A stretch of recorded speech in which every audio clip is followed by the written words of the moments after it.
जैसे आप जानते हैं, पिछले साल हमने भारत जोड़ो यात्रा की थी। कन्याकुमारी से कश्मीर 4000 किलोमीटर चले और जो नफरत फैलाई जा रही है, हिंसा फैलाई जा रही है देश में, इसके खिलाफ हम यात्रा की। यात्रा में बहुत सारे लोग हमारे पास आए, झारखंड से आए, उड़ीसा से आए, नॉर्थ ईस्ट से आए, बाकी प्रदेश से आए और कहा देखिए आपने भारत जोड़ो यात्रा कर दी, कन्याकुमारी से कश्मीर तक कर दी, मगर झारखंड का क्या होगा, उड़ीसा का क्या होगा, नॉर्थ ईस्ट स्टेट्स का क्या होगा, बिहार का क्या होगा, आपको यहाँ से भी करनी चाहिए। तो इस साल हमने दूसरी भारत जोड़ो यात्रा शुरू की है और इसमें हमने एक शब्द न्याय का लिख दिया है, ऐड कर दिया है, भारत जोड़ो न्याय यात्रा, क्योंकि हमें लगता है कि देश के सामने सबसे बड़ा मुद्दा अन्याय का है। 5 तरीके के अन्याय हो रहे हैं: सामाजिक अन्याय, आर्थिक अन्याय, युवाओं को रोजगार नहीं मिल रहा है, महंगाई बढ़ती जा रही है, पब्लिक सेक्टर यूनिट्स बंद किए जा रहे हैं, सामाजिक न्याय में जाति जनगणना का इशू है, 50% रिजर्वेशन कैप का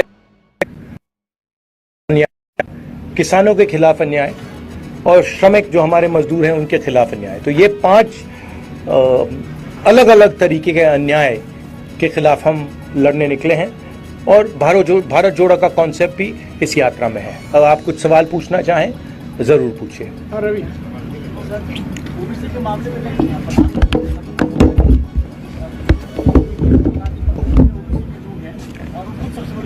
नहीं, क्या बोला?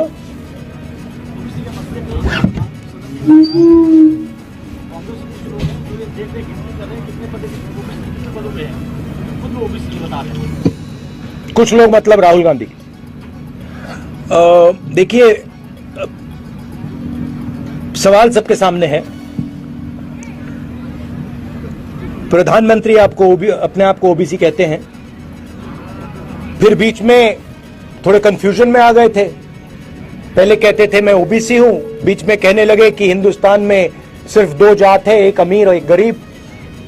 तो उनको पहले तो ये डिसाइड करना है कि जात हिंदुस्तान में है या नहीं है। और दूसरी बात, चाहे वो ओबीसी हैं या ना हैं, हिंदुस्तान के 50% लोग, तकरीबन 50% लोग ओबीसी वर्ग के हैं। दलित 15% हैं, आदिवासी 8% हैं। हम चाहते हैं कि जाति जनगणना हो। हम चाहते हैं जिसकी जितनी आबादी है देश को पता लगे। आज ओबीसी वर्ग को यह नहीं मालूम कि ओबीसी कितने हैं देश में। ये जरूरी क्यों है? क्योंकि अगर हम इनको भागीदारी देना चाहते हैं तो प्रधानमंत्री जो भी कहना चाहते कहें, मगर जाति जनगणना जल्दी से कर दें और उससे घबराएं ना। दूसरी बात, जो हमने 2011 में सर्वे किया था उसके आंकड़े वो देश के सामने रख दें, मामला हल हो जाएगा। ये सवाल एक व्यक्ति का नहीं है। ये सवाल देखिए, ये सवाल एक व्यक्ति का नहीं है, ये हिंदुस्तान के करोड़ों गरीब लोगों का है। तो भाषण में प्रधानमंत्री का ये कहना कि मैं ओबीसी हूं या मैं ओबीसी नहीं हूं, ये रेलेवेंट ही नहीं है। रेलेवेंट ये है कि इस देश के कितने लोग ओबीसी हैं, वो रेलेवेंट है। क्यों? क्योंकि मैं आपको उदाहरण देता हूं, बड़ी बड़ी कंपनीज में आपको ओबीसी नहीं मिलेंगे, दलित नहीं मिलेंगे, आदिवासी नहीं मिलेंगे। आपको मैंने 90 जो हमारे IAS ऑफिसर देश को चलाते हैं उनका उदाहरण दिया, उधर आपको सिर्फ 3 मिल रहे हैं। हेल्थ केयर सिस्टम में, एजुकेशन सिस्टम में आपको ओबीसी, दलित, ट्राइबल नहीं मिलेंगे। तो मैं ये सवाल उठा रहा हूं। हाँ, sorry good afternoon. Sir, despite your tremendous effort by you and your party to keep all the Indian alliance stakeholders united, some of your alliance partners is not ready to move an inch, especially from the recent stance, if I specify Mamata Banerjee. So what is your take on this? No, that's actually not true. If you look at Mamata ji's statements, Mamata ji is very much part of the India Alliance, and most of the other members who are part of the India Alliance are still members of the India Alliance. Of course, Mr. Nitish Kumar has left the India Alliance and he's gone to the BJP. You can guess as to what the reasons are for him leaving. That's fine. We'll fight in Bihar as the India Alliance. So I don't agree that lots of our partners are not part of the alliance. Haji. Also, there's a negotiation going on. There is a conversation about seats. These are negotiations. So there is posturing, and that is normal. And sir, if your party gets the maximum number. Sorry. You asked the question. Thank you. Jharkhand जैसे भूखंड में आप हैं sir, जहाँ से 3 tribal जो major community है उसका ओरिजिन है, गाँव मुंडा एंड खड़िया का ओरिजिन बसिया मुख्यालय से, लेकिन एक चौथा ट्राइबल भी है, वो ट्राइबल है मूलवासी। खान पान रहन सहन ट्राइबल के समान है, लेकिन चूँकि जाति प्रमाण पत्र में उसको सर्टिफिकेट नहीं मिलता है ट्राइबल का, और वो बड़ा उपेक्षित और वंचित है। उसके लिए कोई कार्य योजना अगर झारखंड का बन रहा है तो उसके लिए कोई कार्य योजना इस न्याय यात्रा कर ये आप लोकल आंसर कीजिए। लोकल क्वेश्चन है, लोकल आप बोलिए ना। देखिए, इशू आज जो हम लोग न्याय यात्रा लेकर के चल रहे हैं उसका क्लियर है। ये बहुत सारी चीजें यहाँ स्टेट लेवल पे होनी चाहिए। या आप एक तरफ कहते हैं कि इनको भी रख लेना चाहिए, वो कहते हैं कि नहीं हम पहले से हैं और नया नहीं होना चाहिए। तो उन दोनों का सामंजस्य बिठाने का काम चल रहा है। उस पर हम लोगों ने एक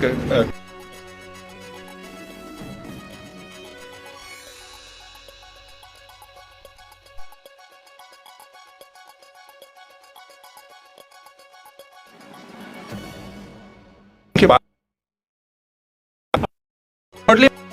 चाहता हूं कि हमारी सरकार है और ये मुझे शुरुआत से आज तक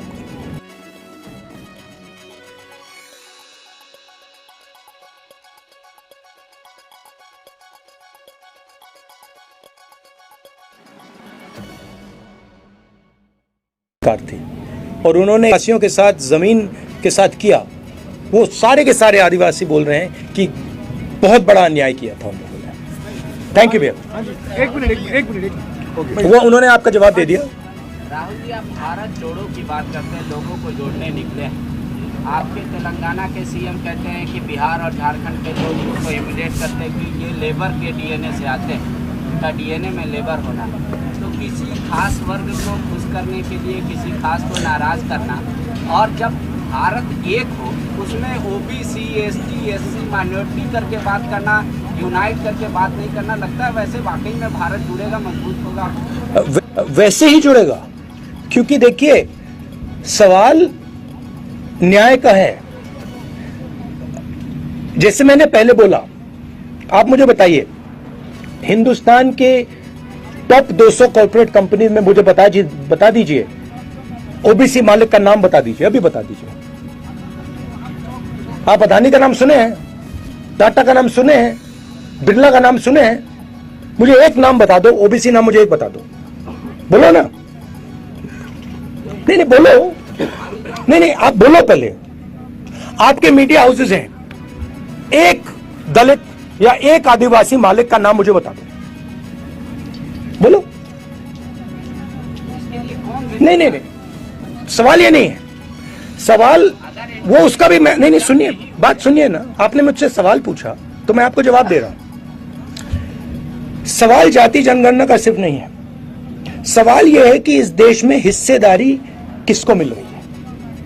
कॉर्पोरेट सेक्शन में मैंने आपसे पूछा 200 सबसे बड़ी कंपनियां हैं, 500 ले लीजिए, उसमें से आप उनके सीनियर मैनेजमेंट में आप मुझे ओबीसी नाम दे दो, दलित नाम दे दो, आदिवासी नाम दे दो। आप नहीं, क्यों? क्योंकि वहां मेडिकल सेक्टर में मैं पूछता हूं आपसे, प्राइवेट मेडिकल सेक्टर में वहां नहीं दे पाओगे। प्राइवेट एजुकेशन सेक्टर में पूछता हूं, वहां नहीं दे पाओगे। दिल्ली में जो हमारा सरकार को चलाते हैं, उधर 90 लोग हैं आईएएस ऑफिसर्स, उसमें से 3 ओबीसी वर्ग के लोग हैं। 5% बजट का उन पर कंट्रोल है, कोने में बैठे रहते हैं। आबादी 50% है। तो अगर आप लोगों के साथ अन्याय करेंगे, हर कदम पे अन्याय करेंगे, तो भारत कैसे जुड़ेगा? आप क्या कह रहे हो और बीजेपी क्या कह रही है? अन्याय होना चाहिए, ओबीसी वर्ग का जो हक है उसको मिलना नहीं चाहिए, दलित वर्ग जो है, आदिवासी वर्ग जो है, उसका हक नहीं मिलना चाहिए। कैसे जुड़ेगा भारत? इसीलिए हमने न्याय शब्द भारत जोड़ो शब्द के बीच में रखा है। अन्याय के भारत में भारत जुड़ ही नहीं सकता। अब मैंने आपसे पूछा 200 कॉर्पोरेट्स हैं, आप मुझे एक नाम नहीं बता पा रहे। मैंने आपसे पूछा भैया ठीक है, आप कॉर्पोरेट का शायद जानते नहीं हो, बड़ी बड़ी मीडिया कंपनी में मुझे एक नाम दे दो। अच्छा छोड़ो, आप रिपोर्टर्स में से मुझे दिखा दो आदिवासी कौन है, हाथ उठाओ ना, कहां है? आप यहां मुझे दलित दिखा दो। हाँ एक है, सैंपल रख रखा है कोने में। तो देखिए, देश के सामने सबसे बड़ा मुद्दा अन्याय का है, और सबसे बड़ा अन्याय दलित आदिवासी पिछड़ों के खिलाफ हो रहा है। इसीलिए मैं इसको रख रहा हूं, और इसीलिए मैं जाति जनगणना के लिए लड़ रहा हूं, और मैं पीछे हटने वाला नहीं हूं, प्रधानमंत्री जो भी कहे। हाँ श्रेया, एक मिनट बात आऊंगा। Can you give me some water, Janab?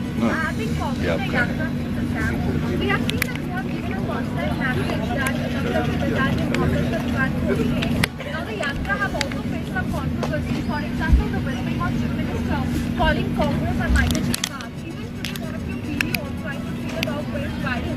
And BJP says that this is because of the attitude of yours towards What is the video that went viral? You were trying to feed a dog, and that was actually the dog owner. Amit Pandya has been fact-checked also. So, No, what do you mean is a dog owner? I didn't understand. so you were doing a roadshow. Yes, yes. Where one dog owner came to you with the dog. Yes, I called the dog and the owner, he came. So you were trying to pick the dog from the state. After the dog was stayed, you handed it over to the dog. Oh yeah, because वो बिल्कुल घबराया हुआ था, कांप रहा था, और मैंने जब उसको बिस्किट दिया वो डर गया, तो मैंने उसको मालिक को दिया कि भैया आप दे दो, ये आपके हाथ से खा लेगा। फिर वो मालिक ने उसको दिया, वो खा गया। तो इसमें मतलब इशू क्या है? So what the BJP has said is that the person who handed over the Malik, the dog owner, was actually a Congress no, कार्यकर्ता. वेयर इज ये कांग्रेस कार्यकर्ता? वो कुत्ते को लाया मेरे पास, कुत्ता घबराया हुआ था, मैंने उसको खाने को दिया, वो कांप रहा था ऐसे, फिर मैंने कहा भैया आप खिला दो, उसने खिला दिया। अपने झारखंड की क्या है? राहुल जी 4 दिनों तक नहीं सचमुच ये बीजेपी के लोगों को कुत्तों से ऑब्सेशन क्या है? कुत्तों ने क्या बिगाड़ा है? हाँ जी, राहुल जी 4 दिनों तक झारखंड की यात्रा रही है। इस दौरान आपने कोयला मजदूरों से मुलाकात की, बुनकरों से संवाद किया है। क्या लगता है झारखंड में किन बदलाव की जरूरत है? दूसरा सवाल, कल्पना सोरेन से कल आपकी मुलाकात में क्या बातचीत रही है, क्या होगी? ये देखिए, जो कल्पना जी के साथ बातचीत हुई वो तो मैं पब्लिकली नहीं बोलूंगा, वो तो कॉन्फिडेंशियल बातचीत हुई है। ये कहूंगा कि जो उनके पति के साथ किया जा रहा है वो अन्याय है, वो ठीक नहीं है। यात्रा में हम बहुत सारे लोगों से मिले हैं, किसानों से मिले हैं, आदिवासियों से मिले हैं, गरीब लोगों से मिले हैं, और बहुत सारा इनपुट हमने लिया है। और मैं सोच रहा हूं कि 2-3 मुद्दों पर चीफ मिनिस्टर से मैं बात करूं और उनको अप्राइज करूं कि हमें लगता है कि इन चीज़ों पे थोड़ा फोकस होना चाहिए। ज़मीन का मामला है, सरना कोर्ट का मामला है, तो ऐसे काफ़ी मामले हैं। हाँ जी। सर, मैं सबसे पहले आपको धन्यवाद देना चाहता हूँ कि आपने ओबीसी दलित पिछड़ों का मुद्दा उठाया, लेकिन एक सवाल है मेरा, आप जिससे 10 साल वाले सरकार में थे, उस समय ना जाति जनगणना की बात हो रही थी, ना ओबीसी समाज की हो रही थी। ये आपको किसने बताया? आप फैक्ट्स चेक करके आओ भैया, हमने जाति जनगणना किया है, आप अपने फैक्ट्स ही नहीं जानते। नहीं किया है, लेकिन काफी लंबे समय से बंद था। नहीं, हमने कास्ट सर्वे किया, उसके हमने आंकड़े निकाले, कोएलिशन में हमारा डिस्कशन हुआ, और कोएलिशन में वो डिस्कशन में डिसाइड हुआ कि उसको रिलीज नहीं करना है। मैंने पब्लिकली कहा है कि एक्चुअली हमें उस टाइम रिलीज कर देना चाहिए था। अभी अगर आपकी गवर्नमेंट बनती है तो ओबीसी के लिए अब क्या कदम उठाए जाएंगे? वो तो हमने क्लियरली बोला है, जाति जनगणना हम लागू कर देंगे। कल तेलंगाना के चीफ मिनिस्टर आए, उन्होंने मुझे कहा कि तेलंगाना में काम शुरू है, जहां भी हमारी सरकार है, हम जाति जनगणना कर रहे हैं, 50% का जो कैप लगाया है, आर्टिफिशियल कैप लगाया है, अनफेयर है, तो हम हटा देंगे। रिजर्वेशन का जो 50% का कैप है, हम उसको खत्म कर देंगे। और आदिवासी जो हैं और दलित जो हैं, उनके रिजर्वेशन को प्रोटेक्ट करके हम पिछड़े वर्ग के लोगों को रिजर्वेशन देंगे। हाँ जी। और आखिरी बात सुनिए, जो इसमें दो चीजें हैं, और एक है कि जनरल कास्ट के भी गरीब लोग हैं, ठीक है, तो उनको भी नहीं छोड़ना है। और सबसे जरूरी बात कि जो छोटे बिजनेसेस हैं, एंटरप्राइजेस हैं, उनको पूरा का पूरा सपोर्ट हम देंगे। नोटबंदी ने, जीएसटी ने इन लोगों को खत्म कर दिया है। तो जो रोजगार क्रिएट करते थे, जो देश को रोजगार देते थे, उनको नरेंद्र मोदी जी ने, अदानी जी ने नोटबंदी, जीएसटी लागू करके उनको खत्म कर दिया है। तो हम एक सेकेंड, तो हम सबसे पहले जीएसटी को बदलेंगे, ठीक है। नोटबंदी के बारे में हम कुछ नहीं कर सकते, वो तो नरेंद्र मोदी जी ने कर दिया।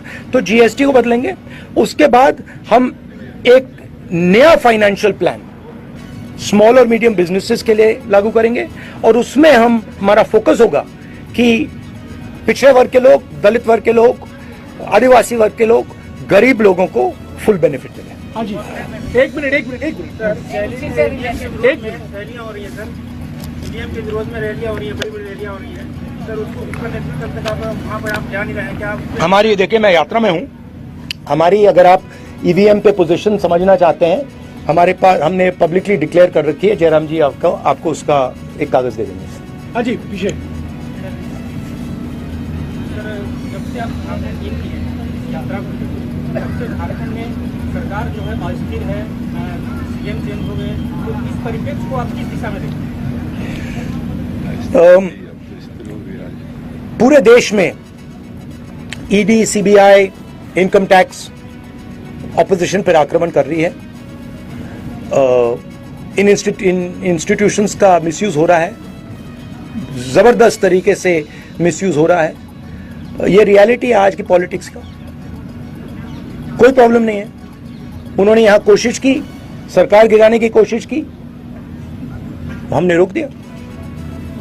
तो हम लड़ते रहेंगे, मगर ये सच्चाई है कि चाहे वो इलेक्शन कमीशन हो, चाहे वो एजेंसीज हो, चाहे वो ब्यूरोक्रेसी हो, चाहे वो पुलिस हो, इन सब का मिसयूज हो रहा है, पूरे देश में मिसयूज हो रहा है। हाँ जी, आखिरी दो सवाल तो हो गया, आखिरी दो सवाल। देश की आर्थिक हालात हर तबके का सामने आई, ये सराहनीय है। मेरा सवाल ये है, पिछले जो 10 सालों से, ठीक है अभी 10 सालों से कोई सेंसेक्स नहीं हुआ है देश भर में, सेंसेक्स, जनगणना नहीं, सेंसस जनगणना नहीं हुई है, और जनगणना से ये आंकड़े नहीं आ रहे हैं। कुछ राज्यों में बिहार ने कराया और झारखंड अभी नहीं। मेरा ये सवाल है, आपने सामाजिक न्याय के तहत 5 के न्याय की बात की। मैं आपके सरकार द्वारा एक कानून बनाया हुआ था वन अधिकार, झारखंड से रिलेटेड, बिल्कुल, लेकिन वन अधिकार कानून लागू करने में वर्तमान सरकार कहीं ना कहीं कमजोर पड़ी है, और काफी सारे लोग को, जो आदिवासी वन क्षेत्र में रहने वाले आदिवासी हैं, उसका वन पट्टा ऐसे ही, देखिए ये कहीं डंप हो, इसके बारे में काफी बातचीत हुई है यात्रा में।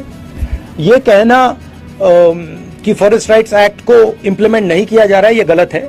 जरूर थोड़ी कमियां हैं, उनको ठीक किया जा सकता है और उनको हम ठीक कर देंगे। फर्क समझिए, जो गरीब था, जो आदिवासी हैं, दलित हैं, वो पिछली सरकार को एंटी दलित, एंटी आदिवासी मानते हैं। आज एंटी दलित, एंटी आदिवासी सरकार नहीं है। जमीन का मामला जरूरी मामला है, और आपने जो पॉइंट उठाया है, मैं भी ये पॉइंट चीफ मिनिस्टर के साथ उठाऊंगा। हाँ जी, आखिरी सवाल। सर नहीं, आखिरी सवाल नहीं, एक हो गया। एक पत्र भैया आप ऐसे करिए ना, पहले आप मेरा जवाब दीजिए ना। नहीं, पीछे हो गया। आप दो पूछ रहे हो, आपने एक पूछा, मैंने एक पूछा। हाँ जी, ठीक। आम लोगों के मुद्दों से पूरी तरह से अलग होकर लोगों की राजनीति सॉरी क्या? बीजेपी हो या कांग्रेस हो, किसी की सरकार हो, आम व्यक्ति तक वो विकास योजनाएं नहीं पहुंच रही जो पहुंच रही। आपको ये किसने कहा? सर मेरी बात नहीं हो जाती सर, जैसा आपने कहा कि आज एसटी कोई कहीं मालिक नहीं है, कोई ओबीसी नहीं है, तो आखिरकार इस सवाल का जवाब तो आपने दिया कि आप आएंगे तो करवाएंगे, लेकिन आखिरकार इसके लिए जिम्मेवार कौन है? जिम्मेदार कौन है? ये एक प्रोसेस है, ठीक है, ये प्रोसेस चल रहा है, इंडिपेंडेंस के पहले से चल रहा है, और इस प्रोसेस के सबसे बड़े कदम कांग्रेस पार्टी ने लिए हैं। आजादी के लिए हम लड़े, हरी क्रांति हमने दी, सफेद क्रांति हमने दी, एजुकेशन सिस्टम हमने लागू किया, जनता के साथ मिलकर टेलीकॉम रेवोल्यूशन हमने किया। तो अब हमने एक नई कमी देखी है, उस कमी को हमने एक्सेप्ट किया है, उसको हम बदलना चाहते हैं, उसको हम ठीक करना चाहते हैं। हमें साफ दिख रहा है कि देश में पिछड़ों के खिलाफ, दलितों के खिलाफ, आदिवासियों के खिलाफ अन्याय हो रहा है। अब हम इसको ठीक करेंगे। जाति जनगणना पहला कदम है, ये मत सोचिए कि ये लास्ट कदम है, ये पहला क्रांतिकारी कदम है। इसके बाद काम शुरू होगा। इस कदम से देश को पता लग जाएगा किसकी कितनी आबादी है, गिनती हो जाएगी।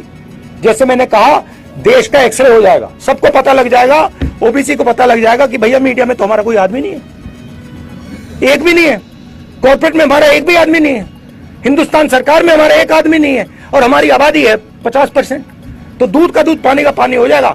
उसके बाद काम शुरू होगा, उसके बाद मजा शुरू होगा। थैंक यू, बहुत अच्छा।